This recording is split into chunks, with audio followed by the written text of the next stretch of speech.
ধরে যারা মিথ্যা মামলা দিয়ে অন্যায়ভাবে আক্রমণ করে এদেশের অফিস আর আদালতগুলোতে কোরআনের হাফেজ আলেম ওলামা মুহাদ্দিস আর মুফতি দিয়ে ভর্তি করেছিল, 50 বছরের মুফাসসির কোরআনের নামে মিথ্যা মামলা দিয়ে অবৈধ ট্রাইব্যুনাল যারা গঠন করে 13টি বছর অন্যায়ভাবে কারাগারে বন্দী রেখেছিল, আজকে সেই ট্রাইব্যুনালের উকিল, অ্যাডভোকেট, চেয়ার, টেবিল, বেঞ্চ, খাতা, কলম সবকিছু ঠিক আছে, শুধু খানিটা পরিবর্তন হয়েছে, আসামি বিবাদী হয়েছে, বিবাদী আসামি হয়েছে।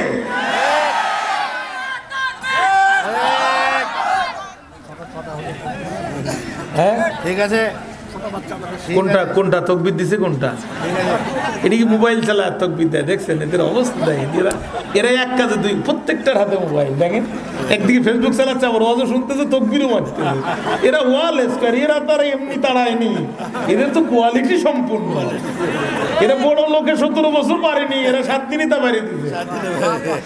এরা অনেক কোয়ালিটি সম্পূর্ণ, একদিকে ফেসবুক চালাচ্ছে, মুখে সুবহানাল্লাহ বলতেছে, আবার তাকবীরও বলতেছে, কয় কাজ একসাথে করতেছে। দেখেন আল্লাহ আমাদের এই সোনার টুকরা যুবকদেরকে কবুল করুন, আল্লাহ এই জাতির খালিদ হিসাবে ওদেরকে কবুল করুন, এই জাতির জন্য আল্লাহ তাদেরকে দয়া করে মঞ্জুর করুক। আমিন।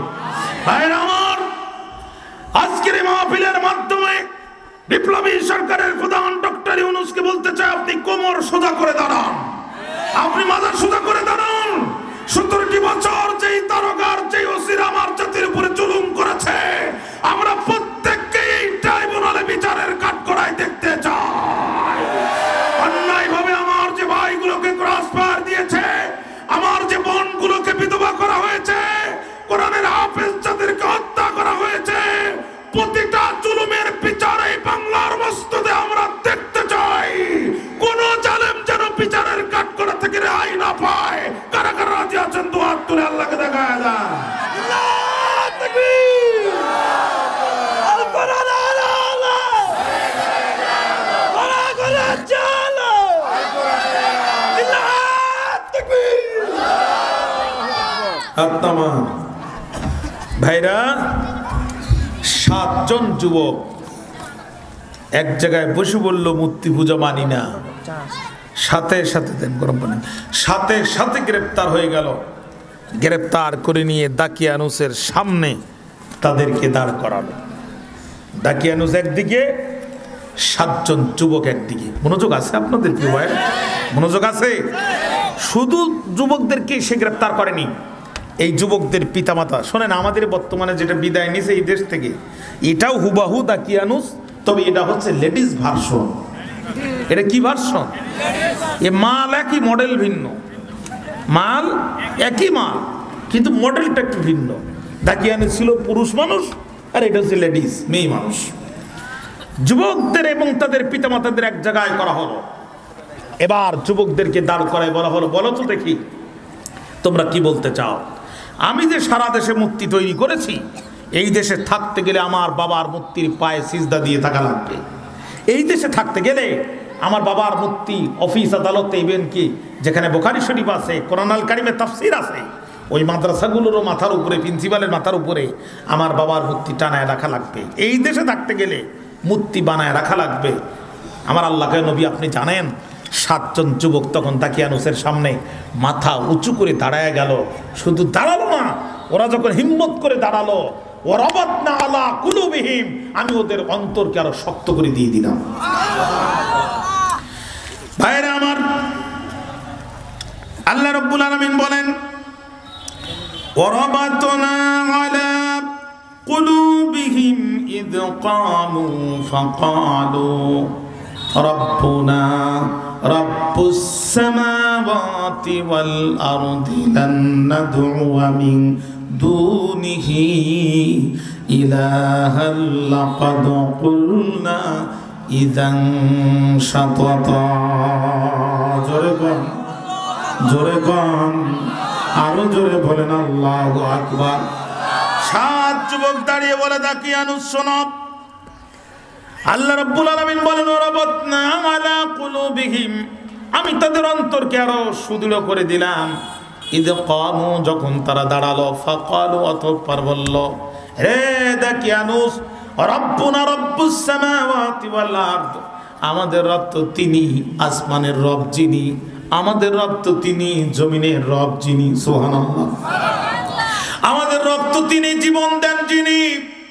আমাদের রব তো তিনি, মৃত্যু দান করেন যিনি। আমাদের রব তো তিনি, মৃত্যুর পর আবার পুনরুজ্জীবিত করবেন যিনি। আমাদের রব তো তিনি, পুনরুজ্জীবিত করার পরে প্রতিদান স্বরূপ জান্নাত আর জাহান্নাম নির্ধারিত করে দিয়েছেন যিনি। লান্নাদুয়া মিন দুনিহি, আমরা ওই রবকে ব্যতীত অন্য কোনো রবকে ডাকি না, ডাকবো না। সুবহানাল্লাহ বললেন না? এখানে আল্লাহ তাআলা মুজারেদ সিগা ব্যবহার করেছেন। বর্তমানে ডাকতেছি না, ভবিষ্যতে ডাকবও না। তাতে যদি কল্লা চলে যায় কল্লা দিব, ইমান দিব না। হাত চলে যায় হাত দিব, ইমান দিব না। পা চলে যায় পা দিব, ইমান দিব না। ব্যবসা প্রতিষ্ঠানে আগুন জ্বলবে, ব্যবসা দিব, ইমান দিব না। সন্তানকে তুলে নিয়ে ক্রস ফায়ার হত্যা করবা, সন্তান দিব, ইমান দিব না। লান্নাতু মিন দুনিহি ইলাহান লাকাদ কুলনা ইযান শাতাতা, আল্লাহকে বাদ দিয়া অন্য কাউকে যদি রব হিসেবে আমরা ঘোষণা করি, সেটা বড় গর্হিত কাজ, সেটা বড় খারাপ কাজ। আমরা আমাদের জীবন থাকতে আল্লাহ ছাড়া পৃথিবীর কাউকে রব বলে ডাকতে পারি না, পারবো না। 7 জন যুবক অত্যন্ত সুস্পষ্ট ভাষায় ঘোষণা করে দিল। এই ঘোষণা যখন করেছে, শুধু তাই না, সাথে আরো কি বলে দেখেন। মনোযোগ আছে আপনাদের? কষ্ট হচ্ছে না তো? 7 জন যুবক ডাক দিয়ে বলে, দেখি আনু শোনো, হাউলাই কওমুন আত্তাখাযু মিন দুনিহি আলিহাতান লাউলা ইয়াতুনা আলাইহিম বিসুলতানিন বাইয়িন ফামান আযলামু মিম্মান ইফতারা আলাল্লাহি কাযিবা। এই যে কওমের লোকজন, এইগুলো আল্লাহকে বাদ দিয়া মাছকে পূজা করছে, আল্লাহকে বাদ দিয়া মূর্তি বানায় তার পিছনে সিজদা দিচ্ছে, এদের কাছে কি ডকুমেন্ট আছে?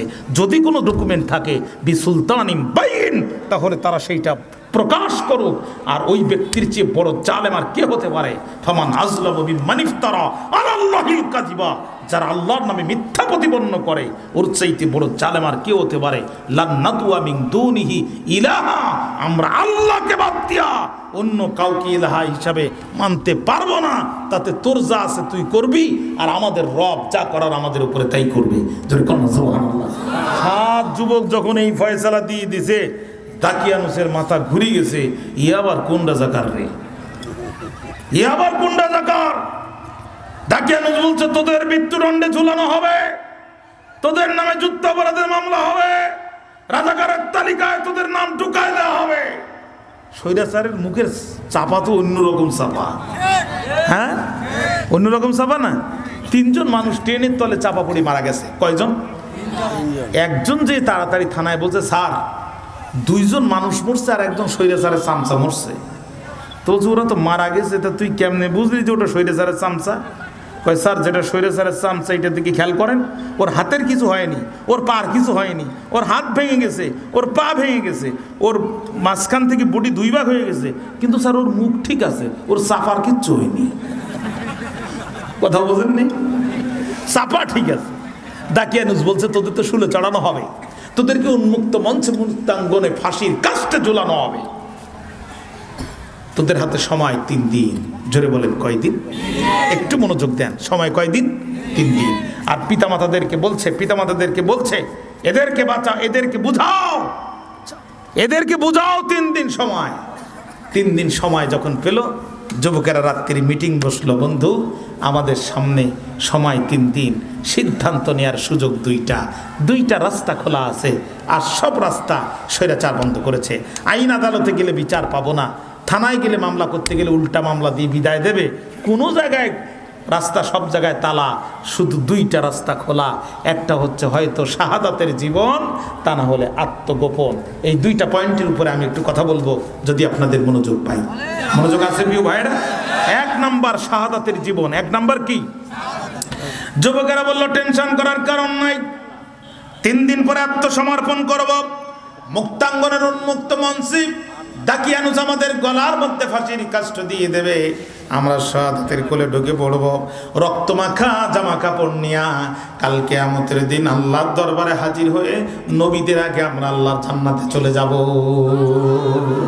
কাল কিয়ামতের ময়দানে আল্লাহ রাব্বুল আলামিন লোহার তামার ব্যারিকেড দিয়া গোটা পৃথিবীর মানুষগুলোকে যখন আটকায় ফেলবেন, আল্লাহ নিজেকে ঘোষণা করবেন লিমানিল মুলকিল ইয়াউম, বলো তো দেখি আজকের দিনের রাজত্ব কার?